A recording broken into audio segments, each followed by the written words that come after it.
I was on vacation in Ithaca with my boyfriend at the time.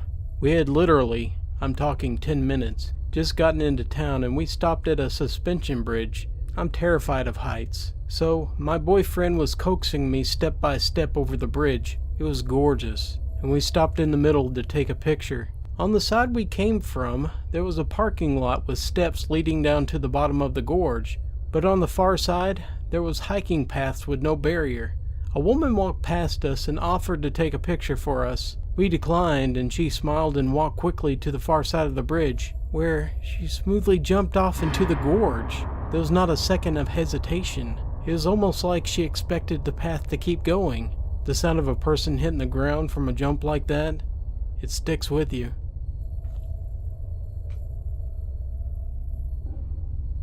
A group of friends was staying at this remote cabin. It was one that my friend's cousin owned. There was no road leading up to the cabin. It was a good 8 to 10 hour hike from where you parked the cars. I couldn't go at the same time as everyone else because of work obligations, so I decided to head up the same day but later. It would mean that I would have to camp for the night by myself. The latter part of the trail is too dangerous to be taken at night, especially by someone who doesn't know it. I didn't care. I was kind of looking forward to it, as I've never camped alone before.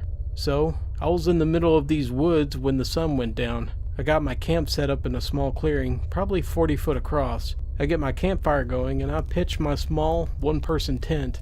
I do all the camping stuff like cooking hot dogs on a stick and making s'mores. I probably stayed up for like 2 to 3 hours after dark. It was mid-autumn, so the days were somewhat short. The entire time, I thought I heard moving in the woods at the edge of the clearing. I didn't think anything of it because the woods are full of animals.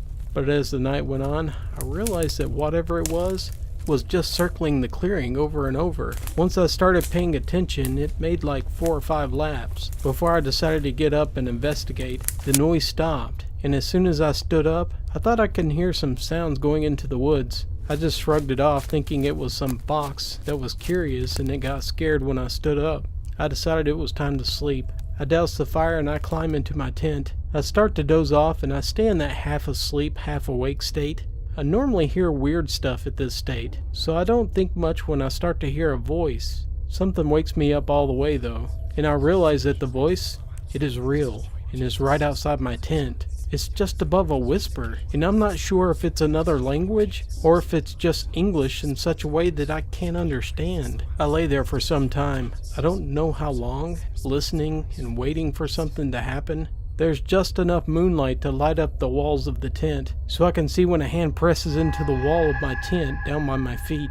This freaks me out, and I sit up quickly. Whoever it was outside, they started running full-out sprint through the woods. I get out of my tent and I shine my flashlight around, and I see nothing. I was expecting there to be a bloody handprint on the tent or something, but nothing. I didn't sleep that night. I packed up camp first light that morning and I booked it to the cabin. This happened back in 1972, when my parents bought their first house. It was a fixer-upper, but they decided to move in right away and fix things up as time and money permitted. Within a few days of moving in, the new neighbors came over to introduce themselves. They also let my parents know that the previous owners, they had moved out after a nasty divorce. They had lost their second baby from SIDS, and their relationship went downhill from there. My parents were horrified, more so because they were newly pregnant and they couldn't imagine going through such a thing. They eventually pretty much forgot all about it. Life went on.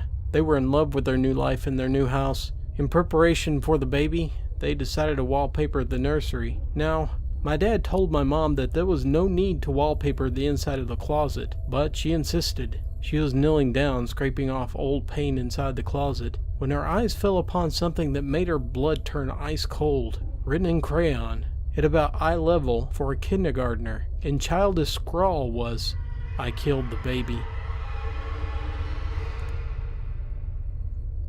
A journalist was told this by a woman. He was interviewing her for a true crime story. When this woman was a young girl, would say 8 years old, she started to come downstairs at night to tell her father that there was a man in her closet. He tells her that there's no such thing as a boogeyman, and he sends her back to bed. This happened on and off for a week. Finally, he gets frustrated, and he walks her back to her room and says, "I'll show you there's nothing in the closet." He goes to open the door, He opens it an inch, and he feels someone slam it shut. Turns out there really was a man in her closet. This guy was a pervert. He would come into the house every night and stare at the girl in the closet while she slept. The dad proceeded to beat him up and call the police. He was eventually sent to prison for many years. The reporter researched her story 20 years after this happened. The guy had just been released and no one could find him.